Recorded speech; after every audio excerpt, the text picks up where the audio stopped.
Well, I'm in the shop this morning, so I decided to look at the simplicity here. In my last video on this unit, I was just playing around with the dirt blade.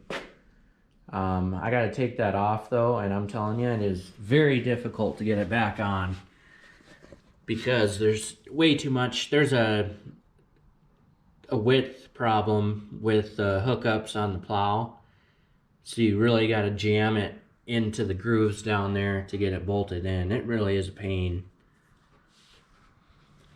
But I got to finish welding up on this. I think I'm going to use my arc welder.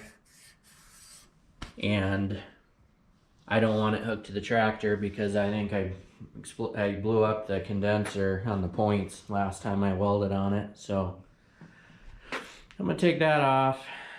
I have some stuff I need to clean up around the engine bay, and then I'm actually going to take a look at the snowblower I have sitting outside. Shouldn't be too hard to hook up.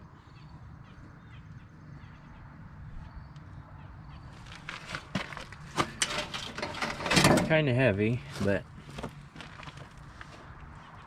see if that'll fit on.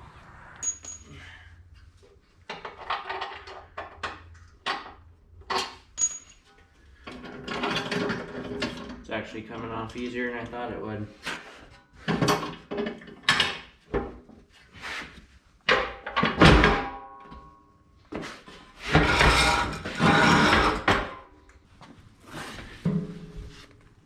So I actually broke off this. I cut right here to bend it back in, and I broke it off and welded it back on. So the distance between these two tabs and even kind of the angle that they're at makes it really hard to hook up to the bottom of this. So maybe I should look at that while it's off. But actually on my snowblower, which I'm going to bring in here in a minute, there's a rod that would take place of this kind of homemade chain deal that I have. Might even see if I can't incorporate that rod to fit this homemade little attachment deal. I didn't put tons of weld on it because I wasn't sure if it was going to work yet. So I can cut that and move it if need be. But I gotta get the Coyote out of here and bring the snowblower in. So here's the snowblower. It's a single stage, almost 3 feet from end to end. This is that rod I was talking about that I could have used on the plow. But it doesn't look too hard to hook up, so I think I'm just going to hook it up. I do have this rod, which I think goes right here, which I think is how you turn the snowblower on or off. But there is a mount on there for this to sit on, so I think I'm just gonna hook it up the way I think I should and go from there. So I got it on there. It was actually really easy. Really surprises me. But of course, this snowblower is not all bent up, so the mounts underneath lined up just like they were supposed to. I didn't put these bolts all the way tight because it's not gonna be on there long. I just wanted to see if this thing would work. But that rod lines right up like it should. And then you got this thing, which it's it's hard to turn, but that turns the chute. Needs to be oiled or greased or something. Now this rod kind of confuses me because for one, it's really long. I don't know if it's really supposed to be that long or not. But the bottom here, this little kind of deal at the bottom, looks like it's something that should be attached somewhere else. And I'm not really sure where. I've kind of been looking around at it. I don't really know where else it would go, but It doesn't really need to flex that way if all it does is push this rod forward, so I'm not really sure what the deal is with that. Right now it's disengaged, the belt is, and of course there's these two belt guides or whatever you want to call them. But if you push it forward, there we go, I got it. Now this is locked in and it's tight. So that should be engaged. So when the engine's running, then this should be turning. So definitely something's weird with this rod though. I know I have something wrong. And then that's disengaged. So it really surprises me how easy it is to lift and lower this snowblower. The whole unit doesn't feel nearly as heavy as when you lift the plow. And I think that's weird. Of course it doesn't go up that high, but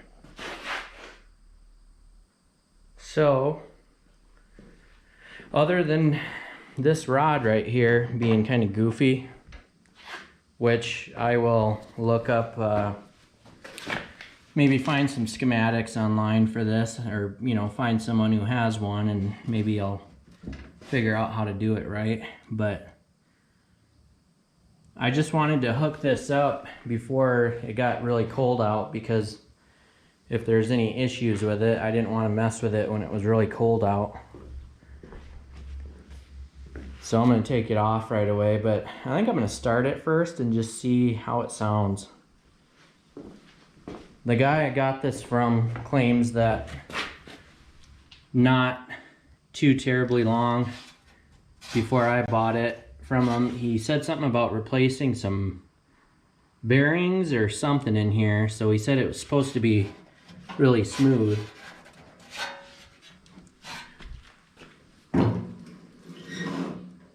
I'm willing to bet that if I start this, even though it's disengaged right now, I think this belt is tight enough that it's probably still going to turn the auger.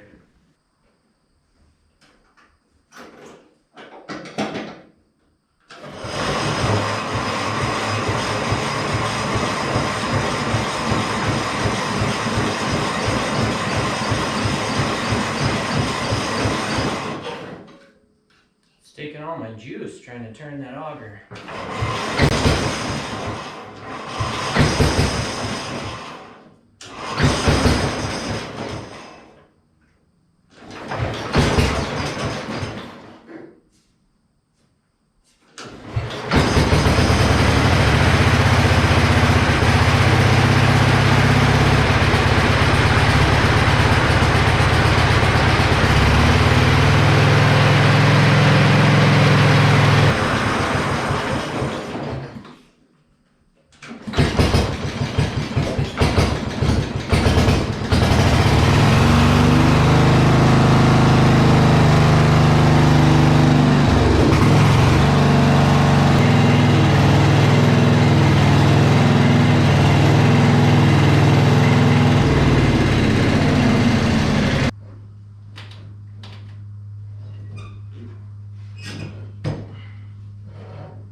This whole setup is kind of weird on its own.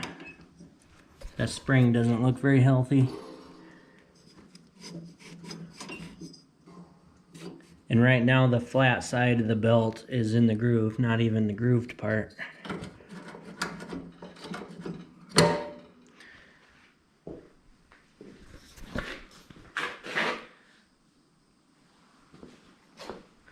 So I might have to look at it some more. But at least I kind of have an idea of what's going on with it. While I have it off, it'd probably be a good idea to get a different belt. It needs some other stuff too. This tire's already losing air and I literally filled it up 15 minutes ago. So I don't know, maybe get some tubes or something. Because the tires are okay with tread. They just got a hole in them somewhere. And I need some chains and should probably do some wiring and maybe clean up the engine a little bit. If you run it for a while, it starts smoking. All the grease and stuff on the side of the engine block smokes when you run it, which probably don't hurt it. But I actually have somewhere I want to take this tractor this winter if the snowblower works good. I could just leave it at a place I know of and use it to move snow, which would be nice. But anyways, I'll do some more work to this soon, and if anyone knows anything about this handle, let me know. Probably look up some videos on it, see what I'm doing wrong here. But